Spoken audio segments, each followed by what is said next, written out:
বছরের যে কোনো সময় আপনি পাকা আমের স্বাদ পেতে পারেন যদি কিনা আমার মতো মাত্র ২টা উপকরণ ব্যবহার করে এই পাকা আমের পাউডার বানিয়ে নেন বাসায়। পাকা আমের পাউডার অথবা ম্যাঙ্গো ট্যাং যেই যেটা বলেন না কেন ইনস্ট্যান্ট।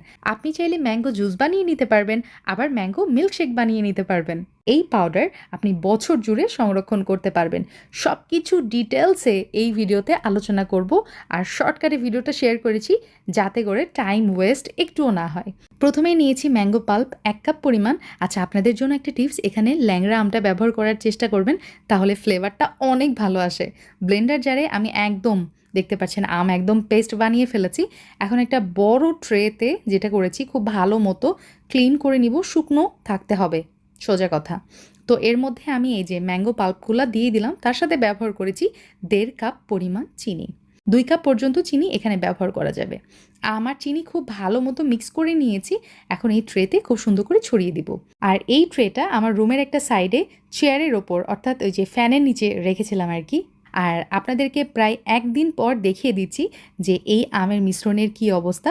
বেশ খানিকটা কিন্তু টেনে আসছে, ওপরের অংশটা অনেকখানি শক্ত হয়ে গেছে। এই পর্যায়ে আমি যেটা করব, একটা খুন্তি দিয়ে আমি এভাবে উল্টিয়ে পাল্টিয়ে দিচ্ছি আর কি, ওপরের অংশ নিচে, নিচের অংশ ওপরে, এরকম টাইপ। তো এভাবে করে আবারও ছড়িয়ে দিব, আবারও আমি আমার রুমের একটা সাইডে ফ্যানের নিচে রেখে দিব। এটা কিন্তু রোদে দেওয়ার ঝামেলা নেই, একটুও না, রোদে দিতে হবে না, কিছু না। আপনার রুমে একটা সাইডে রেখে দিলেই এটা আপনা আপনি শুকিয়ে একদম এরকম শক্ত হয়ে যাবে। তো দেখতেই পাচ্ছেন আমার মিশ্রণটা একদম শক্ত ঝুরঝুরে হয়ে গেছে। এভাবে করে আমার ৪ দিন সময় লেগেছে। আপনাদেরও এমনটা লাগতে পারে। এখন এই মিশ্রণটা যেটা করব, ব্লেন্ডার জারের মধ্যে নিয়ে নিব, আর ব্লেন্ড করে নিলেই তৈরি হয়ে যাবে আমার ম্যাঙ্গো ট্যাং। একদম পিওর ম্যাঙ্গো পাউডার বলতে পারেন।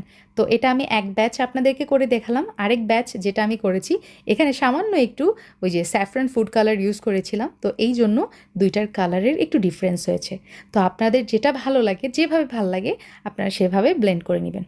দুটা পদ্ধতি আপনাদেরকে দেখিয়ে দিলাম। যাই হোক, এখন টেস্ট করার পালা, যে এটা আসলেই মানে কীরকম হয়েছে, খেতে কেমন। তো এই যে আমি নিয়ে নিলাম গ্লাসে ৩ চামচ মতো, তার মধ্যে এই যে পানি দিয়ে দিলাম। আলহামদুলিল্লাহ, আপনারা কালার এবং থিকনেসটা দেখেন শুধু, আর কিছুই দেখতে হবে না। আলহামদুলিল্লাহ, একদম পিওর ম্যাঙ্গো জুস। এখন আপনাদেরকে তৈরি করে দেখাবো ম্যাঙ্গো মিল্কশেক। আমি ব্লেন্ডার জারের মধ্যে পানি নিয়েছিলাম, গুঁড়া দুধ ব্যবহার করেছি প্রায় ২ টেবিল চামচ মতো, আর এই যে ম্যাঙ্গো পাউডার দিয়ে দিলাম, তার সাথে আইস কিউব। পারফেক্ট। এখন সুন্দরভাবে সব কিছু ব্লেন্ড করে নিলেই তৈরি হয়ে যাবে ম্যাঙ্গো মিল্কশেক।